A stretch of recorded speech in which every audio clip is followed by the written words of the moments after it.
Maoist party Madhya Pradesh, Chhattisgarh, Maharashtra రాష్ట్రాల ముఖ్యమంత్రులకు ఇటీవలి బహిరంగ లేఖ రాయడం ద్వారా దేశంలోనే సంచలనాత్మకమైన ప్రకటన చేసింది. ఈ లేఖలో 3 రాష్ట్రాల ప్రభుత్వాలు తమ కూంబింగ్ ఆపరేషన్లను పూర్తిగా నిలిపివేస్తే తాము ఆయుధ విరమణ చేసే తేదీని ప్రకటిస్తామని స్పష్టం చేసింది. సుదీర్ఘకాలంగా సాయుధ పోరాటం చేస్తున్న మావోయిస్టు పార్టీ నుంచి ఈ రకమైన ప్రకటన రావడం సంచలన విషయంగా మారింది. మధ్యప్రదేశ్, ఛత్తీస్గఢ్, మహారాష్ట్ర ప్రభుత్వాలు అడవుల్లో చేపడుతున్న కూంబింగ్ ఆపరేషన్ను నిలిపివేయాలని, ఆపరేషన్ ఆపిన వెంటనే తాము ఆయుధాలు వదిలేందుకు సిద్ధంగా ఉన్నట్లు షరతుతో కూడిన లేఖను ప్రకటించింది.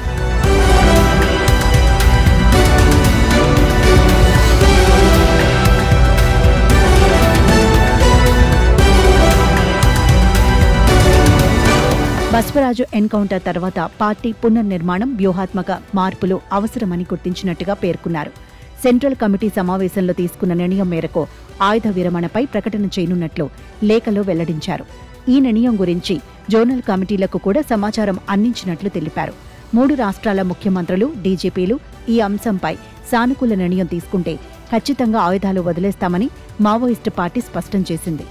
ప్రస్తుతం భద్రతా దళాలు ఆపరేషన్ కగార్ వంటి కార్యక్రమాలలో భాగంగా అడవుల్లో విస్తృతంగా కూంబింగ్ ఆపరేషన్లను నిర్వహిస్తున్నాయి. ఈ చర్యల నేపథ్యంలోనే మావోయిస్టు పార్టీ ఈ ప్రకటన చేసింది.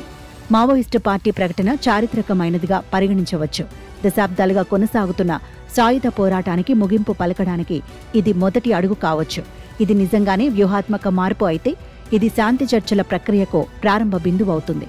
ప్రజల భద్రతను, ప్రజాస్వామ్య వ్యవస్థను గౌరవిస్తూ సానుకూల వాతావరణాన్ని కల్పించడానికి కేంద్ర, రాష్ట్ర ప్రభుత్వాలు సంయుక్తంగా ఒక చర్చల ప్యానెల్ను ఏర్పాటు చేసే అవకాశం ఉంటుంది. అయితే ఆయుధ విరమణకు సంబంధించిన షరతులు, పునరావాసంపై స్పష్టమైన విధానం కోరుకునే అవకాశం ఉంది. మరోవైపు మావోయిస్టులు నమ్మక ద్రోహానికి పాల్పడవచ్చనే అనుమానం భద్రతా దళాల నుంచి వ్యక్తమవుతుంది. కూంబింగ్ ఆపరేషన్ నిలిపివేస్తే మావోయిస్టులు తిరిగి బలం పుంజుకోవడానికి లేదా వ్యూహాత్మక స్థానాలను మార్చుకోవడానికి దారితీయవచ్చని నిపుణులు హెచ్చరిస్తారు. ప్రభుత్వాలు వెంటనే కూంబింగ్ ఆపరేషన్ను పూర్తిగా నిలిపివేసే అవకాశం తక్కువగా ఉండే అవకాశం ఉంది. ముందుగా ఆయుధ విరమణపై నమ్మదగిన ఆధారాన్ని చూపించాలని లేదా అంతర్జాతీయ పర్యవేక్షణలో ఒక పరీక్షా సమయం పాటించాలని డిమాండ్ చేయవచ్చు. దీంతో పాటు ఆయుధాలు వదిలేసిన మావోయిస్టులపై ఉన్న తీవ్రమైన నేరారోపణలు, ఎఫ్ఐఆర్ల పరిస్థితి ఏంటనేది ప్రధాన ప్రశ్న. ప్రభుత్వాలు వారికి సామూహిక క్షమాభిక్ష ప్రకటిస్తాయా లేదా అనేది చూడాలి. సాధారణంగా క్షమాభిక్ష అనేది వారు అసాంఘిక కార్యకలాపాలకు పాల్పడిన తీవ్రతపై ఆధారపడి ఉంటుంది.